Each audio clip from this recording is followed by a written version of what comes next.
The moment the light goes out, we revert to the primitive.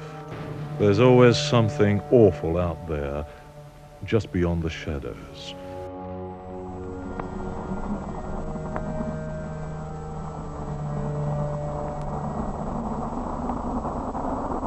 "1963 in Britain was a strange year.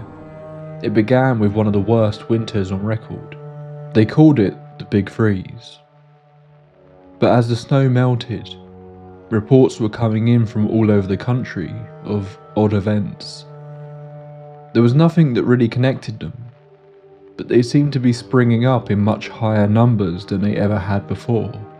The year began with reports of UFOs in the skies, over Warwickshire, Norfolk and Kent.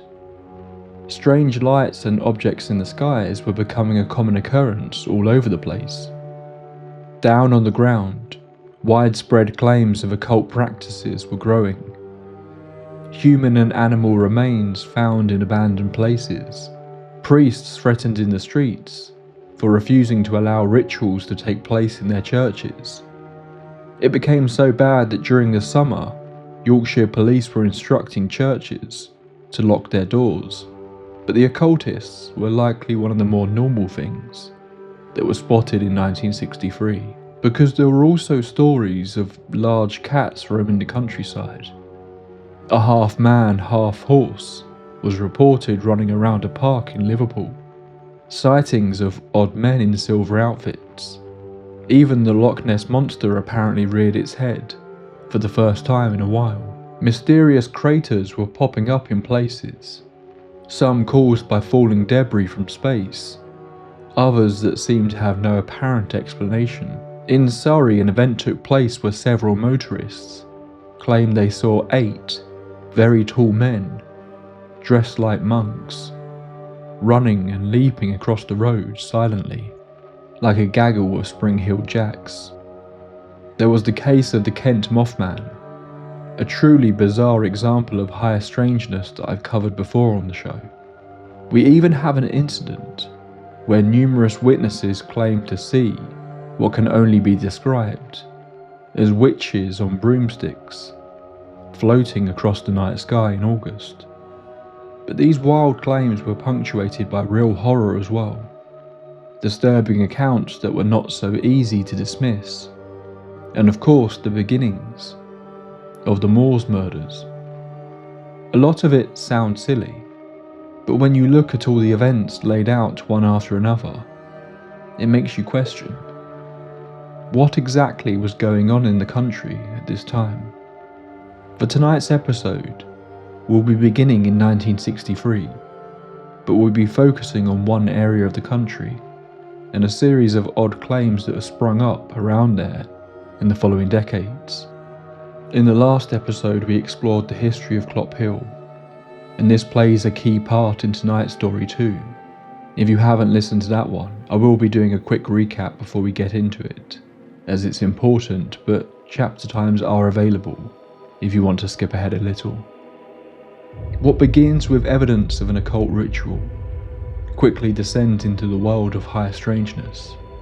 This is going to be another weird one. Get yourself a warm drink, dim the lights and get comfortable. This is the disturbing mystery of Bluebell Wood. Welcome to the Tape Library.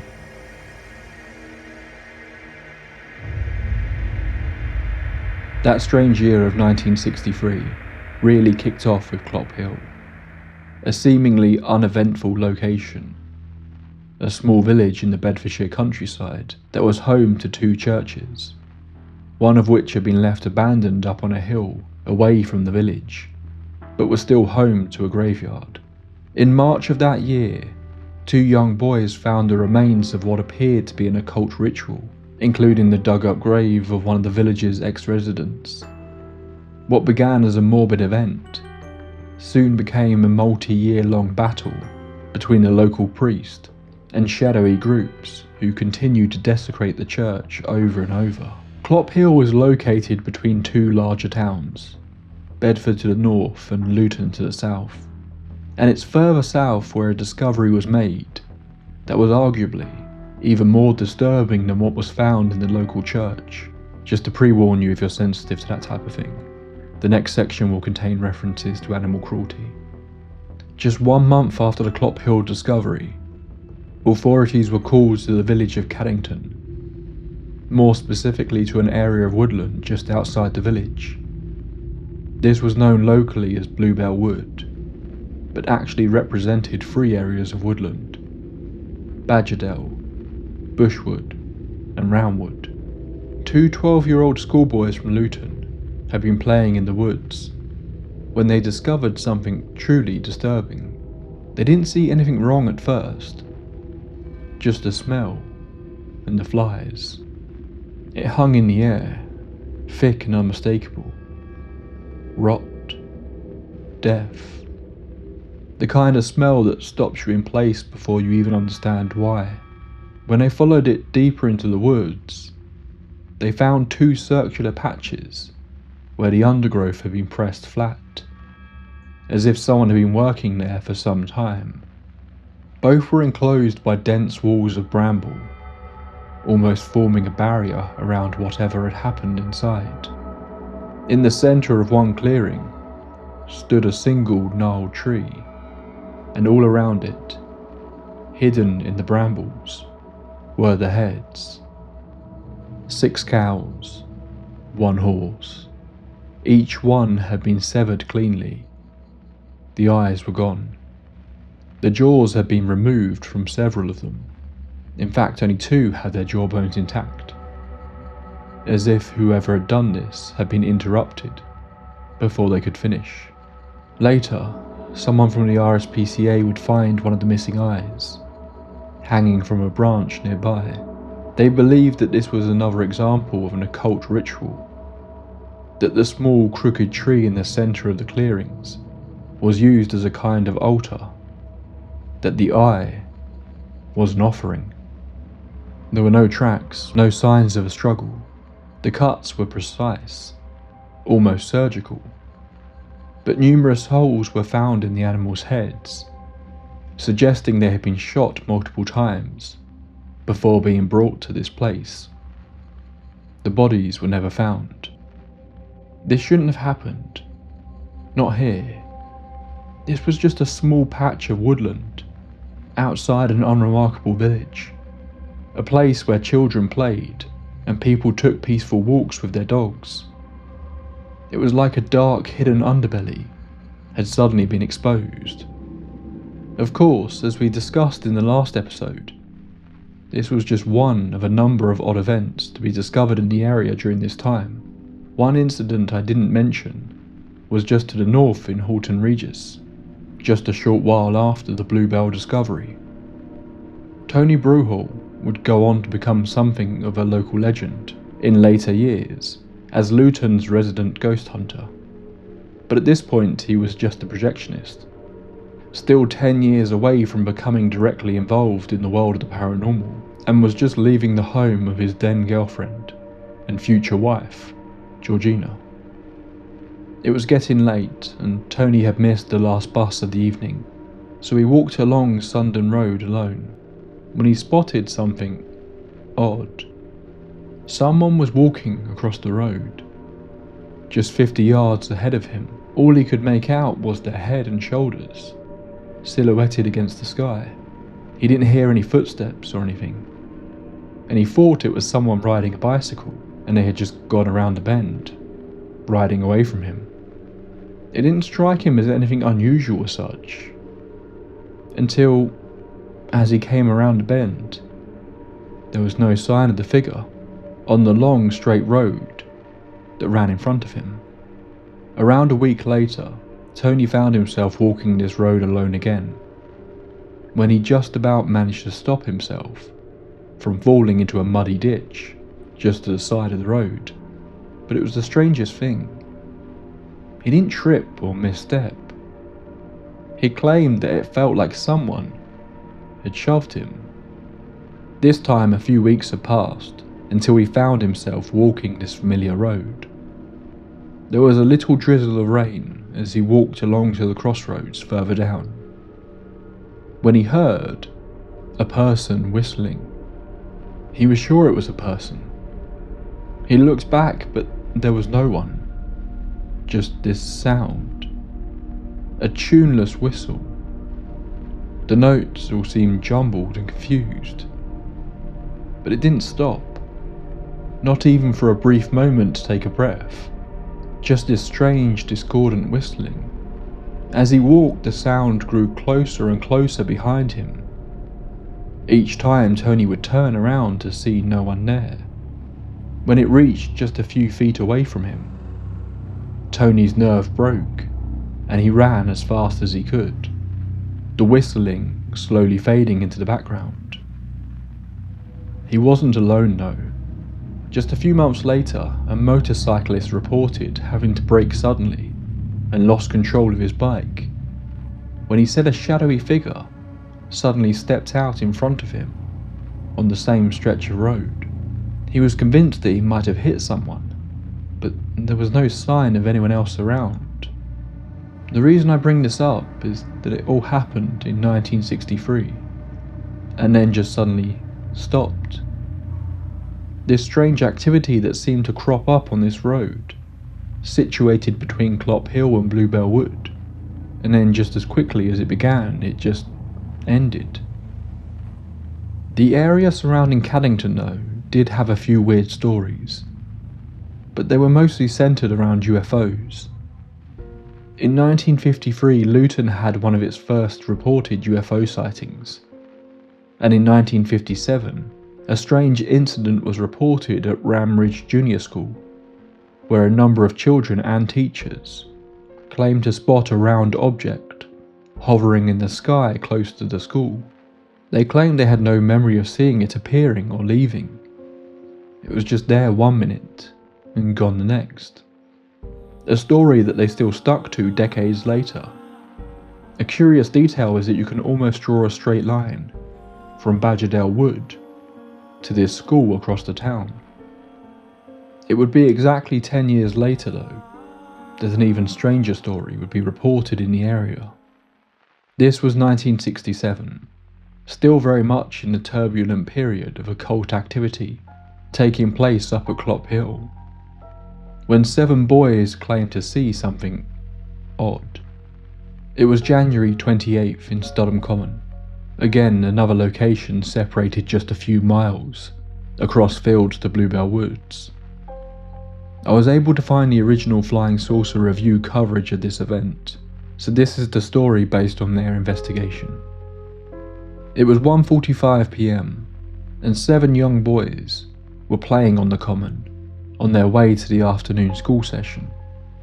They were close to a small shallow valley that was wild, overgrown and messy. The original article makes note that this area of the common was covered in small dens, likely dug by various animals over the years. The children's attention was grabbed though by what appeared to be a single strike of lightning that seemed to make contact with the ground somewhere close by. It was weird, there was no storm, just this sudden flash, shortly followed by the boom of thunder. The boys stood on the nearby bank, trying to figure out what the lightning had hit, when they saw something unusual. They said they saw a little blue man with a hat and a beard standing next to the bushes. The first boy to see the figure, Alex, called to his friends to come and look. Sure enough, they saw him too. Instead of being scared though, they all ran towards the small man, excitedly. But as they approached, they said he vanished, leaving behind just a patch of smoke. They began searching the area, suspecting he simply ran off into the undergrowth, and sure enough they found him again. In an almost identical repetition, the small figure just stood still, facing the boys but not reacting as such, until they approached, at which point he vanished again. Then they saw him, further away this time, but closer to the original location they had spotted him in. That was when things took a slightly creepy turn, as they reported hearing voices. A deep, incoherent babble of voices that the boys described as foreign sounding. These voices were coming from the bushes, much closer to them. The boys walked around the outskirts of the area when they spotted the figure for a fourth time. Again, it wasn't moving, not doing anything, just standing perfectly still. The boys had no idea what to do when they heard the distant whistle of their schoolteacher calling them in. They rushed over to her and explained what they had seen, but understandably, she did not believe them. Their teacher, a Miss Newcomb, didn't appreciate the boys lying to her, so she wanted to catch them out. She separated them all and made them write her an essay about what they had seen. She was a little creeped out when each of the essays matched up.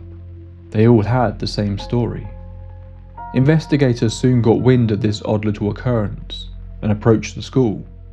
They found the teachers surprisingly willing to engage in the discussion, and they received detailed descriptions of the figure. He wasn't blue as such, more that it seemed to be emitting a kind of blue-grey glow. His body appeared to be about 3 feet in height, but the large hat on his head added an additional 2 feet, although the descriptions make it sound less like a hat and more like a bowler hat shaped helmet. It had 2 eyes and a flat triangular nose. That instantly made me think of Sam the Sandown Clown and the Cisco Grove incident. At its waist was a large black belt that had some sort of dark box attached to the front. What the boys had described as a beard actually sounded more like some sort of equipment that ran down the figure's body to the investigators. It stood with its arms at its side, not moving, just watching, vanishing as soon as they got close. But as the boys retold their story, it sounded more like it wasn't vanishing as such, but that a yellow mist was emerging from it, possibly from the box, acting as camouflage for it to move away. The Blue Man of Studham Common is really nothing more than a footnote in the Fortean Tales of the UK, but when you consider the wider goings-on in this relatively small area at the time, it begins to paint a rich tapestry of the strange. As the 60s ended, the events at Clophill continued, and the wider area was full of wild claims of witchcraft being practiced in remote areas late at night. Bluebell Wood had developed its own reputation for such a thing, although I'm unsure if this existed prior to the grisly animal discovery. But still, many claim that going into the 1970s, their parents would warn them against spending time in the woodland, especially after dark. Stories of devil worshippers in the woods persisted, claims of seeing people dancing naked in the moonlight. Both 1971 and 1974 saw reported UFO sightings in the Caddington area, but it wouldn't be until 1979 that we would get another strange report coming out of Bluebell Wood itself. The following 2 stories were unearthed by author Kevin Gates, who I will talk about again a little later. Colby Pope was just 8 years old when, late in the school summer holidays, he was dragged out of the house by his 2 teenage sisters and their friends. They wanted to have a picnic and decided to head over to the woods on the other side of the M1 motorway. The quickest way to approach them from Luton was through a small dark tunnel that ran under the road. Local rumours claimed that under the dirt of the tunnel lay the remains of countless cattle, buried there after a foot-and-mouth outbreak. The local council had attempted to close off this access with a gate, claiming that the enclosed space wasn't safe for people to enter, but it didn't take long until the locals started damaging the bars to get through their long-used shortcut. The group pushed through a small gap in the gate and walked through the tunnel, before cutting across the cornfield on the other side and entering the woods. The motorway quickly became a distant hum, and the peaceful sounds of nature replaced it. It was a warm summer afternoon. It was not the time nor the place, you expect to see something unexplainable. The group set up their blanket and began eating sandwiches. They hadn't been there for long when one of them, a boy named Gary, jumped up and said he just saw something. The others all looked up at him, unsure if he was messing with them. But then Gary's smile dropped. His face turned white, and he just silently pointed towards the tree line. They all turned to see what he was looking at. Just by the trees was a figure. It was a clear day and it wasn't far away. But still they struggled to understand what they were looking at. Because despite being the rough shape of a person, it was not a person. Pope would later describe it in Kevin Gates' book on Clophill as being around 8 foot tall, a dark brown colour with glowing red eyes, pointed ears on top of its head, and wings. It seemed to be floating just slightly off the ground, with a strange yellow glow surrounding it. He said it was like an odd cross between a man, an owl and a bear. Its focus was squarely on the children, and after pausing for a brief moment, it began floating towards them. The group screamed, turned and ran as fast as they could, but Pope later said there was a strange sensation to this.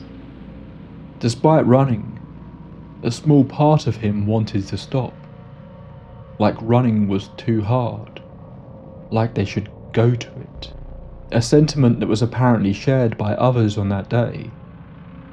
But whatever that sensation was, they were able to overcome it, and they ran from the woods. The creature was floating along the tree line in pursuit, seemingly not taking a direct route but staying close to the trees. They reached a tunnel, the cars thundering overhead. The town and civilization just on the other side of this dark tunnel that had a bend in the middle, meaning you couldn't see directly through it, leaving both sides of the tunnel in this current situation feeling like two completely different worlds. They made it through, but just as they did, they heard a terrible screeching and banging sound being echoed throughout the tunnel.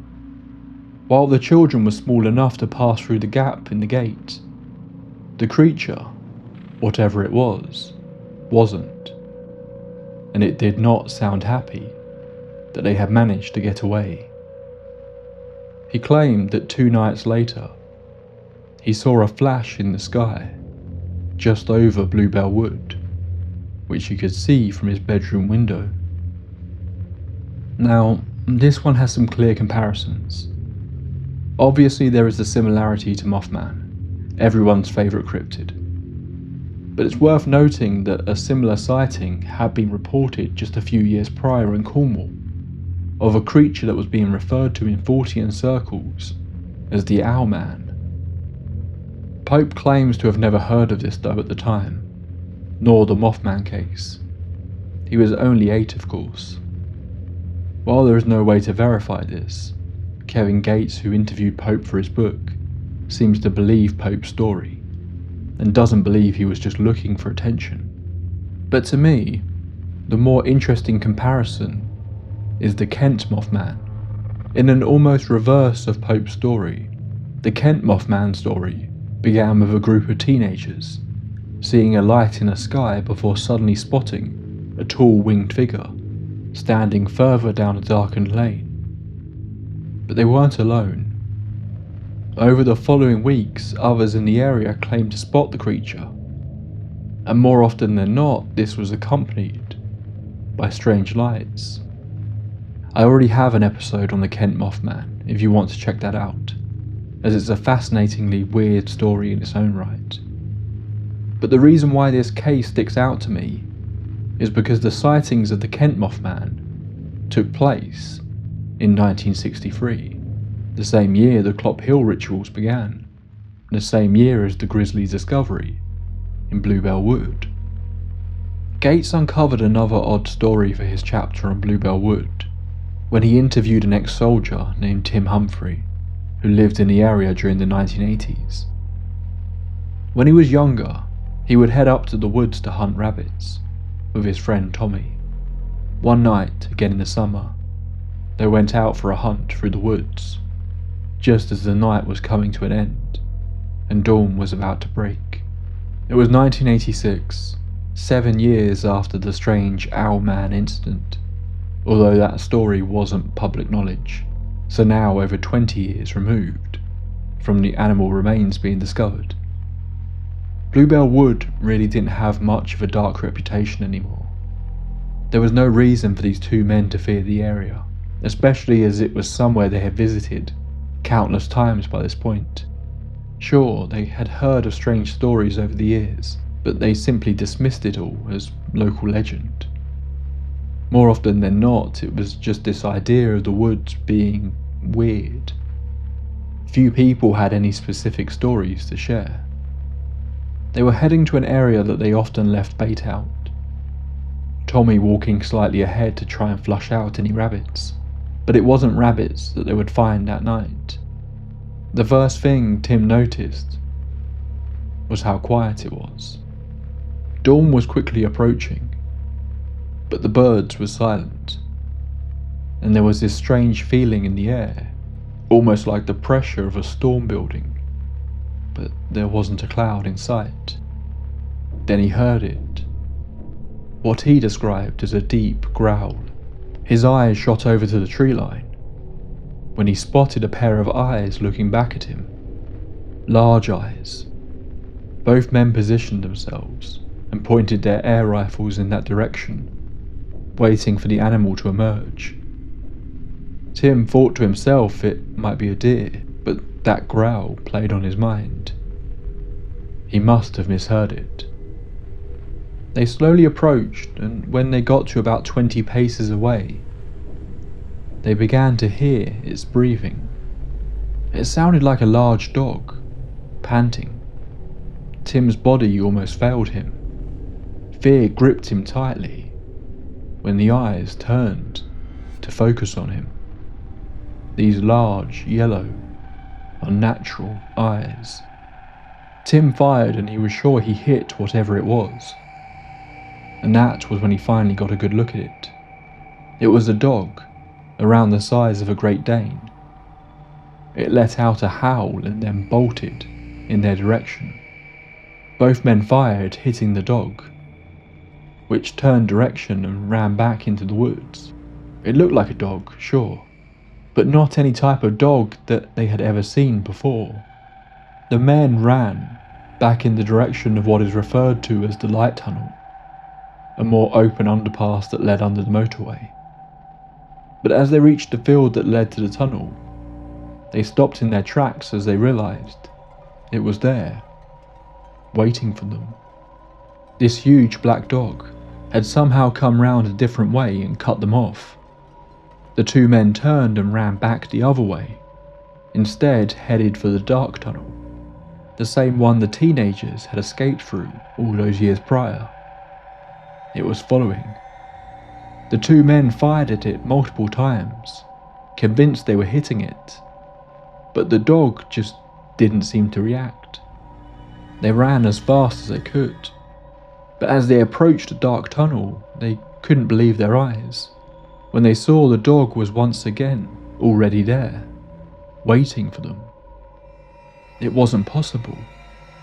Again they began to fire at it and rushed into the tunnel.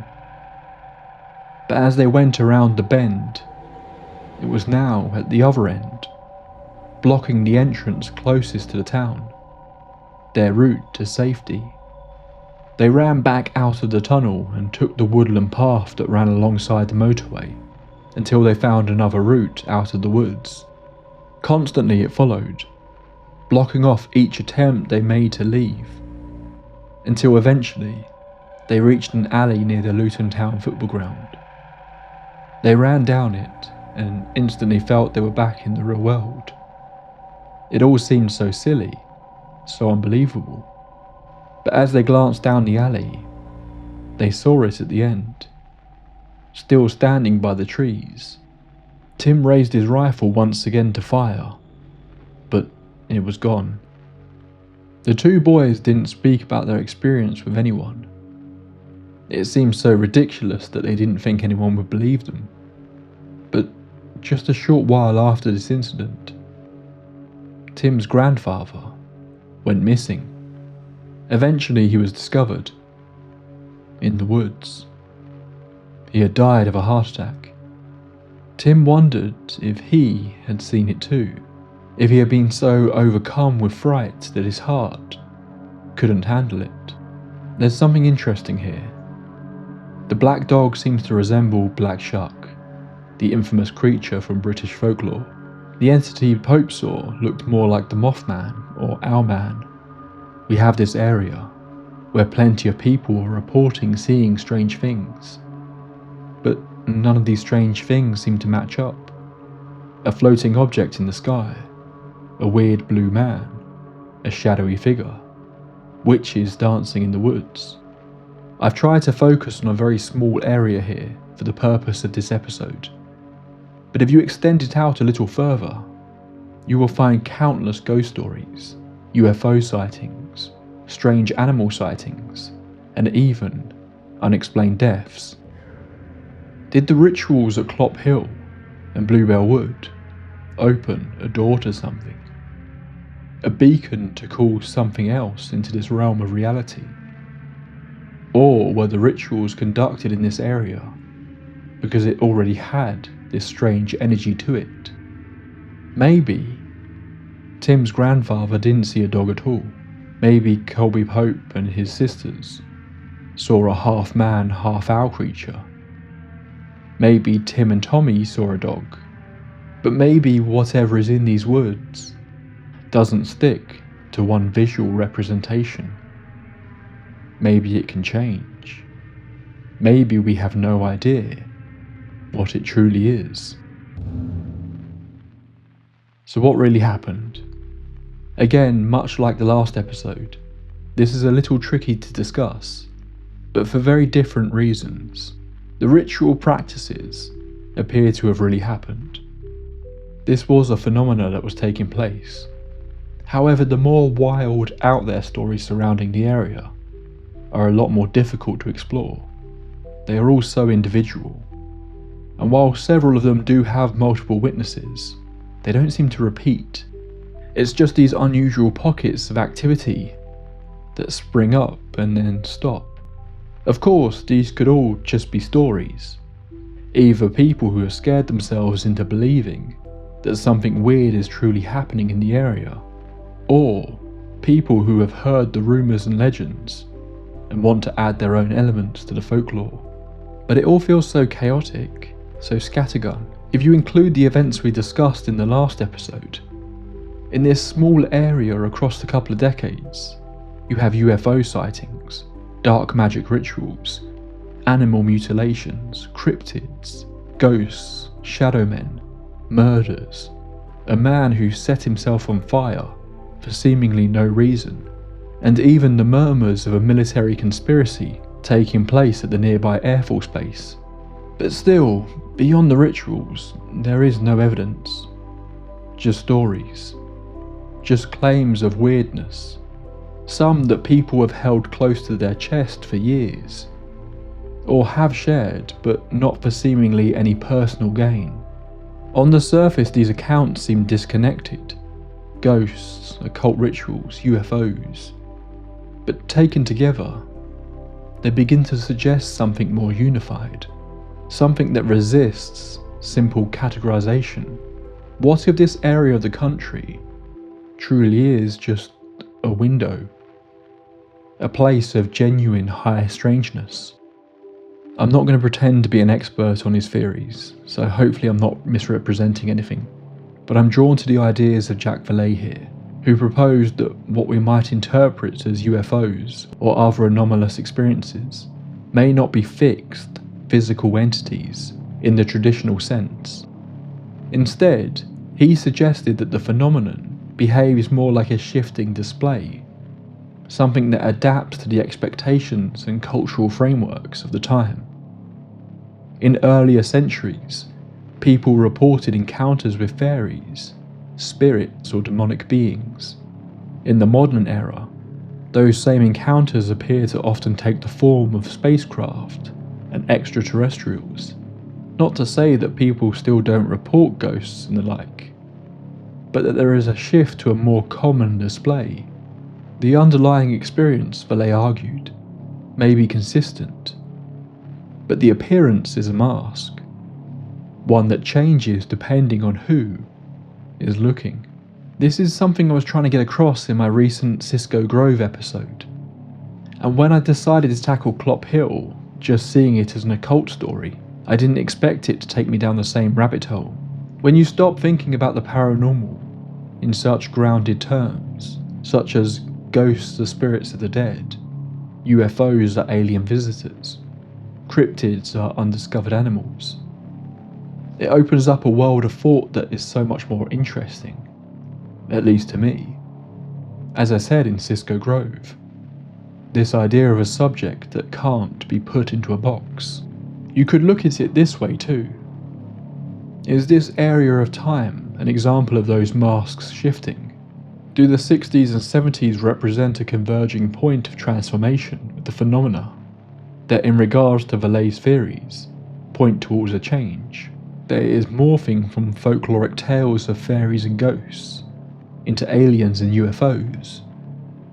Sam the Sandown Clown, the Cisco Grove beings, the small blue man of Studham Common, all being examples of it trying to figure out how it should present itself. Rural communities coming across more modern cultural references.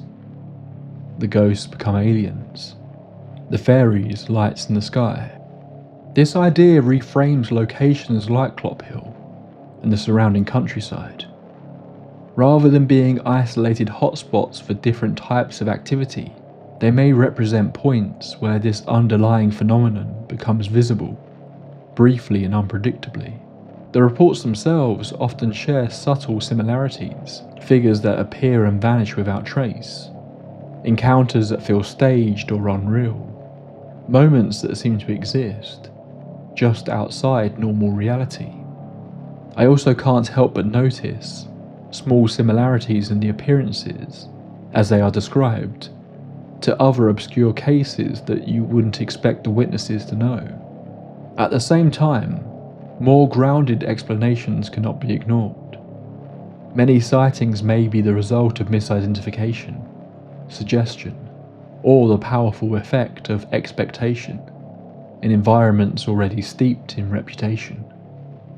A place known for dark history invites a certain kind of attention, and that attention can shape what people believe they see. But even with these explanations in mind, the persistence of similar reports across different categories, such as the occult, the paranormal, and UFOs, continues to raise questions.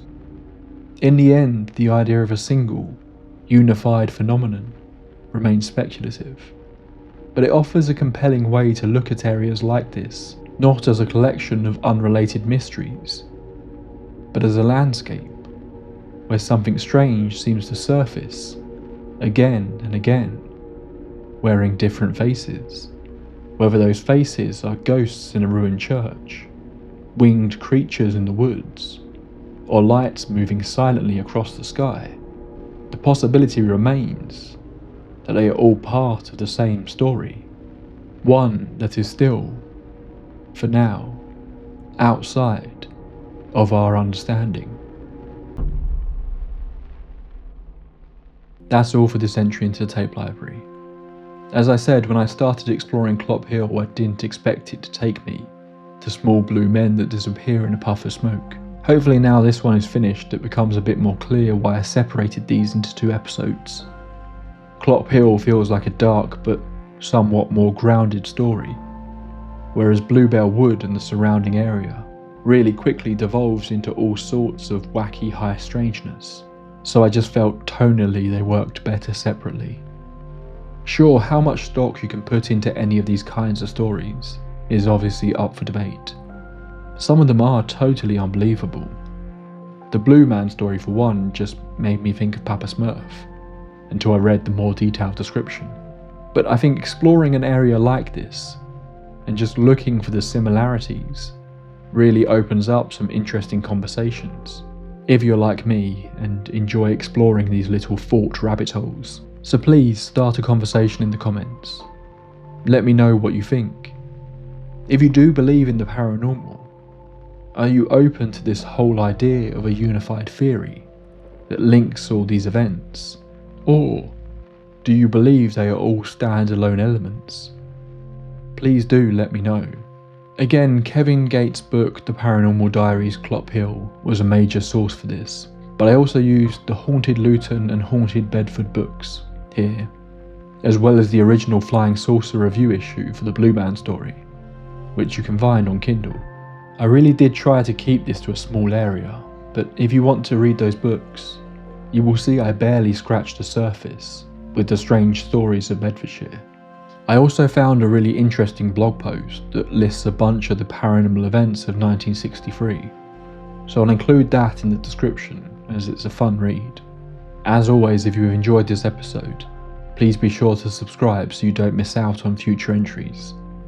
And if you want to help me out, then please click like if you're on YouTube, or leave me a rating if you're on a podcast platform. It's always much appreciated. I'm going to be taking a very short break going into April, but I will be finally releasing Volume 8 of the Scary Stories to Fall Asleep to series, so you won't even notice I'm gone. A few of you have been asking for that for a while, and it's been nearly a year since the last one, so sorry about that.